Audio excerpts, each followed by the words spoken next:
varelajonas71@gmail.com, Jonas Varelão na internet e no YouTube, Varela Show na FM Benfica das 10h10 da manhã até meio-dia, das segundas às sextas-feiras. Seja bem-vindo. Hoje nós continuaremos a leitura das explicações dos livros da Bíblia Sagrada em todos os seus capítulos e versículos, todas as informações possíveis que nós possamos levar ao nosso querido público, incentivando assim a leitura da Bíblia Sagrada. Nós estamos aqui no primeiro livro do Novo Testamento, o Evangelho segundo São Mateus, Jesus, o Mestre da Justiça.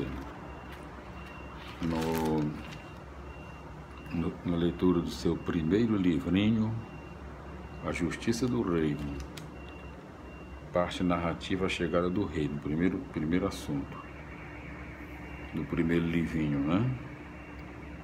A parte, a justiça do reino, né? E o assunto, parte narrativa, a chegada do reino.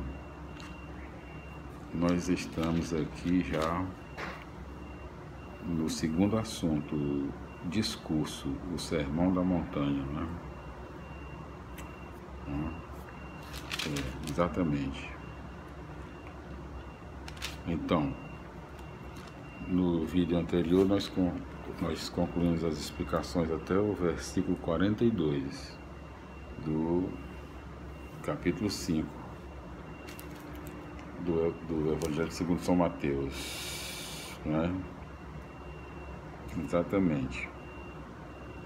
Então, vamos iniciar hoje a partir justamente do capítulo 43, do versículo 43, né? No último vídeo nós concluímos as explicações até o versículo 42 do capítulo 5. Hoje continuaremos a leitura das explicações do capítulo 5 do Evangelho segundo São Mateus, a partir do versículo 43 a 48. Vamos lá, né?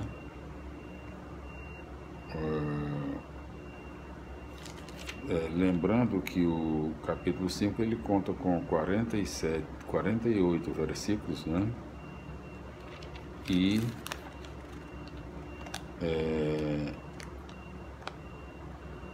1, 2, 3, 4, 5, 6, 7, 8 tópicos, né? Capítulo 5.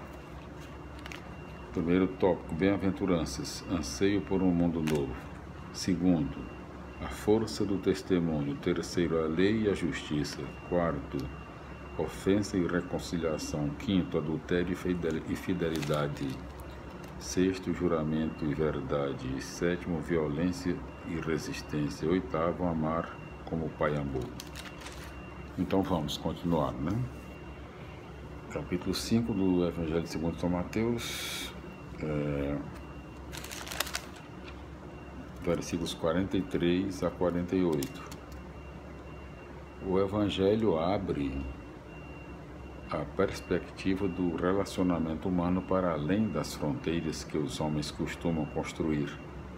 Amar o inimigo é entrar em relação concreta com aquele que também é amado por Deus, mas que só apresenta como problema para mim, que se apresenta como problema para mim, repetindo, os conflitos também são uma tarefa do amor. O versículo 48 é a conclusão e a chave para se compreender todo o conjunto formado por capítulo 5, versículos 17 a 47.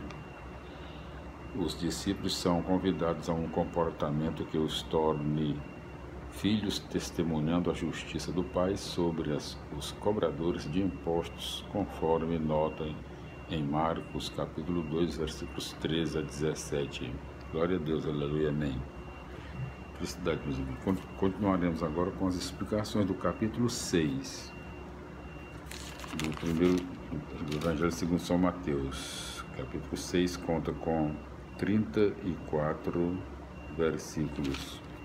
Primeiro tópico, superar a justiça dos hipócritas. Segundo tópico, relação com o próximo. Terceiro tópico, relação com Deus. Quarto tópico, Pai Nosso. Quinto tópico, relação consigo mesmo. Sexto tópico, a escolha fundamental. Sétimo tópico, a busca fundamental. 7 tópicos no capítulo 6 do Evangelho segundo São Mateus, ainda no discurso, o Sermão da Montanha, né? Discurso. Primeiro livrinho, né? Primeiro livrinho, a justiça do reino. Primeira parte, a chegada do reino. Agora, o segundo assunto, o discurso, o Sermão da Montanha.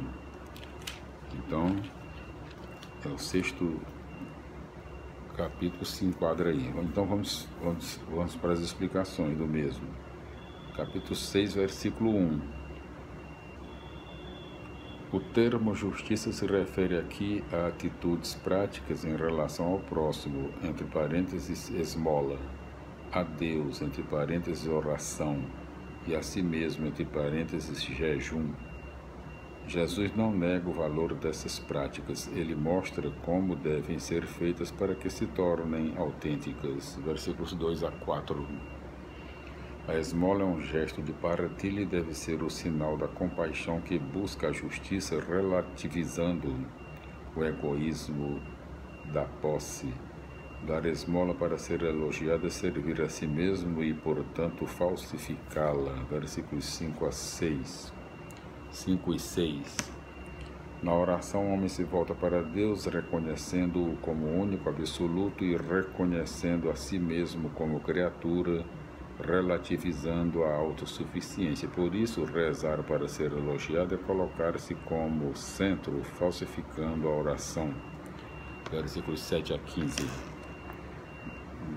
Mateus aproveita o tema da oração para inserir aqui o Pai Nosso, conforme Lucas capítulo 11, versículos 1 a 4, contrapondo a oração cristã à oração dos fariseus e dos pagãos.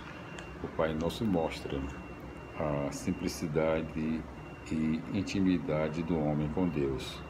Na primeira parte, pede-se que Deus manifeste o seu projeto de salvação. Na segunda, pede-se o essencial para que o homem possa viver segundo o projeto de Deus: bom para o sustento, bom relacionamento com os irmãos e perseverança até o fim. Versículos 16 a 18.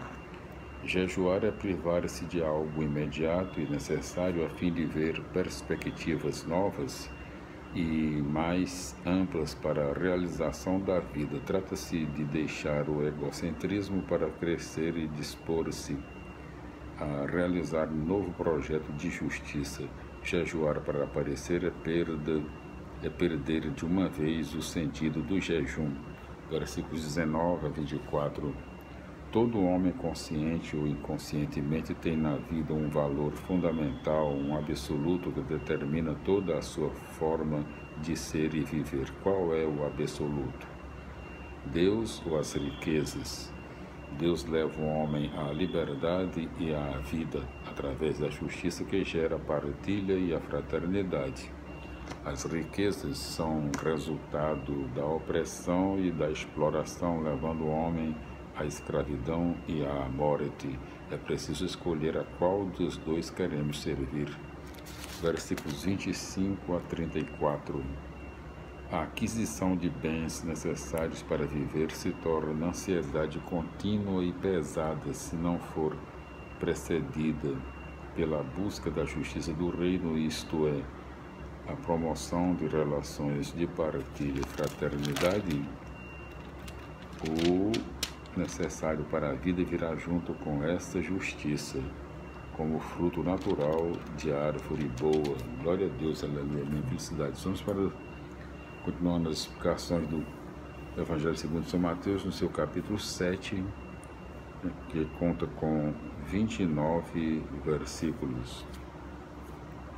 Então, ainda na leitura do primeiro livrinho, né? A justiça do reino, parte narrativa, a chegada do reino, primeiro assunto, depois o segundo assunto, discurso, o Sermão da Montanha, né? Então, nós estamos aqui, o capítulo 7, é isso mesmo, está aí, inserido aí. Então, primeiro tópico, ninguém pode julgar. Primeiro tópico do capítulo 7 do do Evangelho segundo São Mateus. Segundo tópico, saber discernir. Terceiro tópico, confiança no Pai. Quarto tópico, a regra de ouro. Quinto, o reino exige esforço. Sexto, cuidado com as falsas promessas. Sétimo, a fé é uma prática. Oitavo, passar para a ação. E nono, a autoridade de Jesus. São nove tópicos no capítulo 7. Vamos para as explicações do mesmo. Então, capítulo 7, versículos 1 a 5. Deus nos julga com a mesma medida que usamos para os outros. O rigor do nosso julgamento sobre o nosso próximo, entre parênteses, cisco, mostra que desconhecemos a nossa própria fragilidade e a nossa condição de pecadores diante de Deus, entre parênteses, trave. Versículo 6. Esta sentença provavelmente significa que é desperdício e perigo anunciar o reino aos que não estão preocupados com ele, se ligada à sentença sobre os dois senhores, entre parênteses, Mateus capítulo 6, versículo 24, poderia significar que é inútil e até perigoso anunciar os princípios evangélicos àqueles cujo Deus são as riquezas. O coração deles está em outro lugar, fizeram outra opção fundamental. Em todo caso, a sentença parece fora de contexto e é de difícil interpretação. Versículos 7 a 11. A oração é a expressão da nossa relação com Deus como o único absoluto, conforme Mateus capítulo 6, versículos 5 a 7. Aqui se abre uma nova perspectiva. Essa relação deve ser de confiança e intimidade como a de um filho para com seu pai. Versículo 12. No tempo de Jesus, lei e profetas indicavam todo o Antigo Testamento. Esta regra de ouro convida-nos a ter para com os outros a mesma preocupação que temos espontaneamente para com nós mesmos. Não se trata de visão calculista, dar para receber, mas de uma compreensão do que seja o amor do Pai. Versículos 13 e 14. Tanto a opção fundamental pelo reino e sua justiça, entrar pela porta, entre parênteses, como continuar nessa busca fundamental, entre parênteses, caminho, não são fáceis. A escolha verdadeira nunca será feita pelos indecisos e acomodados. Estes ficam relutando ou escolhem a estrada mais larga proposta pelos ídolos. Versículos 15 a 20. Nada se parece tanto com um verdadeiro profeta como um falso profeta. As ideologias que nos afastam da opção fundamental pelo reino e sua justiça são cheias de fascínio e sempre trazem a aparência de humildade e até mesmo de fé.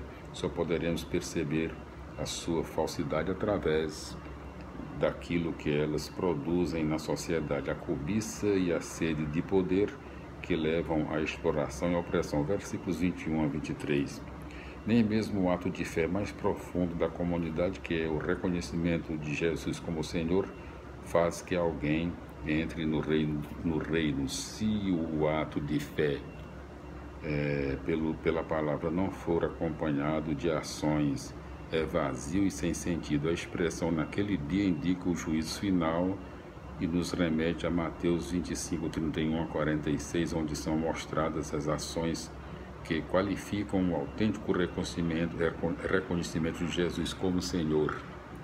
Versículos 24 a 27. Construir a casa sobre a rocha é viver e agir de acordo com a justiça do reino, apresentada no Sermão da Montanha. Construir a casa sobre a areia é ficar na teoria sem passar para a prática. Versículos 28 a 29.